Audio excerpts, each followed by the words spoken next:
Man nāksies domāt, kur es meklēšu. Kā tev liekas, kas notiks pēc aizlieguma ar Telegram čatiem, AliExpressiem un visur, kur var iegādāties? Viennozīmīgi Telegram čati būs kļūst populārāk, jā. Pārējais arī uz viņiem. Kā tev liekas? Es neesmu drošs, bet ļoti iespējams, jā. No nākamā gada Latvijā vairs nevarēs legāli iegādāties veipus ar dažādām garšām. Dodamies uz festivāliem, lai noskaidrotu, ko par šo aizliegumu domā apmeklētāji. Bet es personīgi veipoju, jā. Kā tu jūties par to, ka no nākamā gada tiks aizliegts? Diezgan drūmi patiesībā. Diezgan bēdīgi. Kāds garš tev ir mīļākās? Ķiršu. Vai aizliegums kaut kādā veidā ietekmēs tavus paradumus? Viennozīmīgi ietekmēs, protams, jā.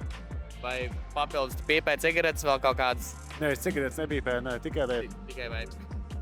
Man nāksies domāt, kur es meklēšu. Kā tev liekas, kas notiks pēc aizlieguma ar Telegram čatiem, AliExpressiem un visur, kur var iegādāties? Viennozīmīgi Telegram čati būs kļūst populārāk, jā. Pārējais arī uz viņiem. Kā tev liekas? Es neesmu drošs, bet ļoti iespējams, jā.